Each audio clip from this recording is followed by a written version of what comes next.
What's up everyone, today we're going to be reviewing the Kyng Electric Longboard.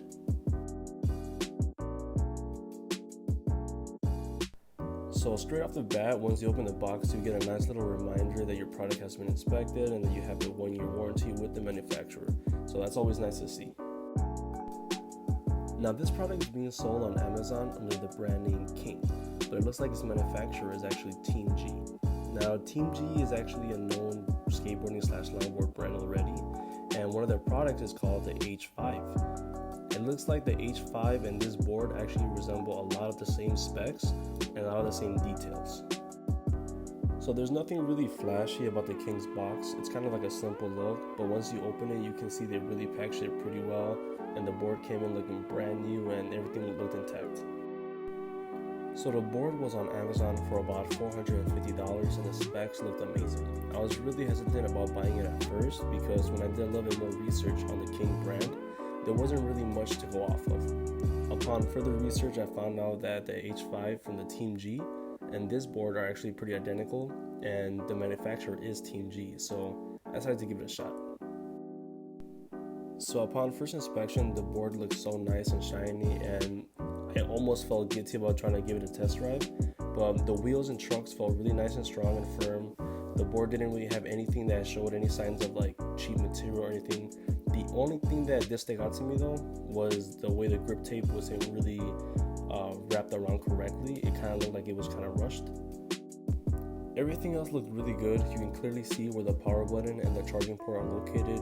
It even came with a nice little cap to make sure nothing but the charger makes contact with the charging port.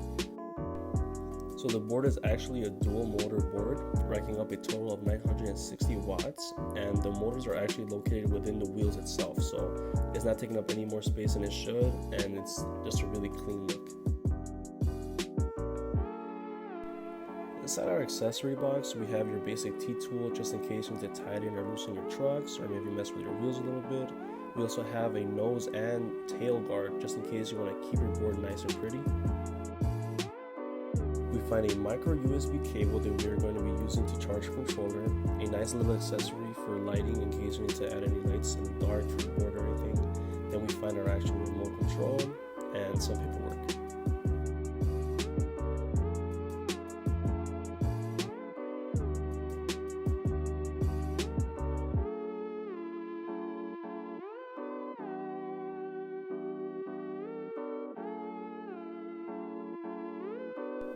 And last but not least, we have our 2-piece charging cable.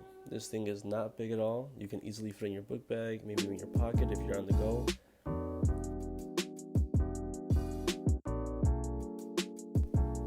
So this board actually comes with 4 different speed modes. For low, it'll range up to 11 kilometers or 5 miles per hour.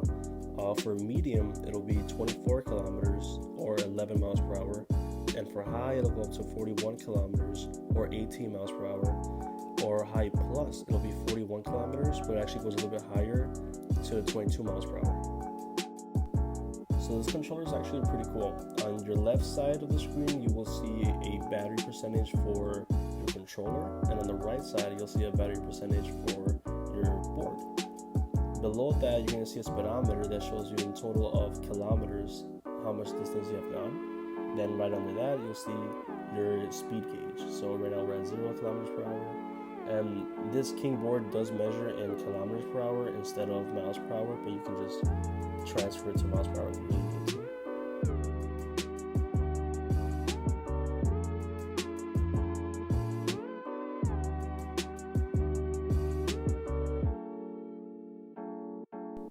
The controller actually comes with a nice little LED light on top, so if you're ever traveling at night and you need people to see you, or you're trying to let people know you're heading a certain way, it comes in handy a lot.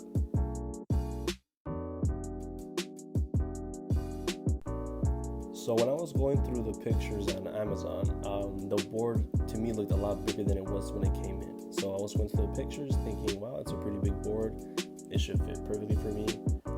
When it actually came in, the box was so much smaller than I thought. Initially, when I saw the box, I was thinking it's going to be too small for me, I'm not going to fit on it.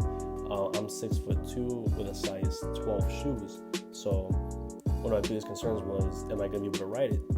once I actually started getting on the board and testing it out, I realized it's pretty good. You know, like it fits me pretty well. The good thing is that you have a lot of space to move with, so it doesn't really matter how big you are. So one of the first things I was curious about was, how does the board ride when there's no power? So one of the first tests that I did was just checking to see how much energy or how much effort do I need to put in to just manually push the skateboard. And this street isn't really soft or smooth, it's actually kind of rough, so it was like a pretty nice way of testing it, and the board actually did really well. It was almost no effort to push it. So in this next clip, we're actually checking those speeds now. We're going to start on the low setting just because I wanted to test out how much power it actually has. So I'm about 215 pounds, and the max weight for the board is around 220, 222 pounds. So we start on the low setting going 5 miles per hour, and the board actually did pretty well. So next we're going to be testing out the second mode, which is the medium on the controller. And I think it tops out at about 11 miles per hour. So we're testing that out, and it actually did pretty well. So this is where it gets interesting. Now we're on the third speed setting, and it's labeled under H for high. And it should be capping out at about 18 miles per hour. And you can really feel the difference in the speed. You're not going too fast to the point where you can't control it, but at the same time, you definitely feel the power of the board.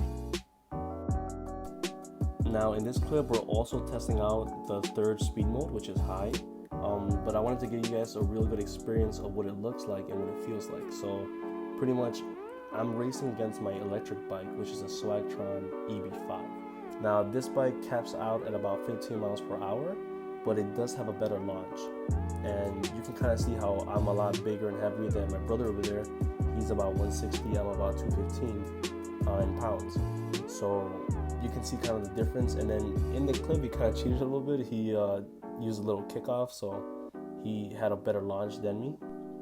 So now we get to the big boy settings. We're in high plus, which is the last speed mode. The main thing I want you guys to focus on is just the difference between launching and how much speed it builds up. Since it's not capped out at 18 miles per hour, it's actually, I've gone up to like 23, 24 miles per hour. It's a huge difference. He still cheats a little bit. He has a little kickoff again, but if this race had been longer, because it was only about 200, maybe 300 feet of distance wise. So if this race would have been a little bit longer, I would have beat him in the long run, just because I have a higher, speed cap. So we decided to go to this park that was about 20 minutes away, and we found this really awesome bike trail that was super long and pretty curvy. So we decided to test out just how fast the board can go and how smooth it handles the curves. So I had my brother riding the e-bike, which when you're using full throttle, it pretty much caps out at about 15 miles per hour. Now he was using pedal assist to go a little bit faster, and that usually caps out at about 15 to 18 miles per hour. And in the beginning of the video, you can kind of see just how I'm staying in frame. Towards the middle of the route, I'm actually going full throttle, just so I can see just how far the board can go.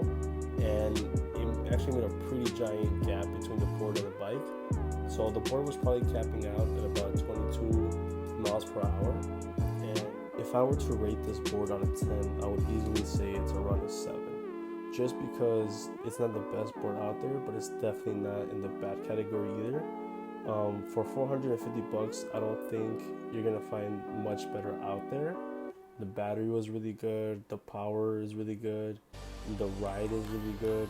The only thing I would say you need to upgrade is pretty much the deck itself. It does feel a little cheaper after a few uses.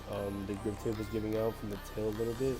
Not anything like really noticeable, but just for $400, I would say you could fix those little things. The cool thing about the board too is even when it was at 20 or 30% battery when you're seeing the video, it was actually going really, really fast still.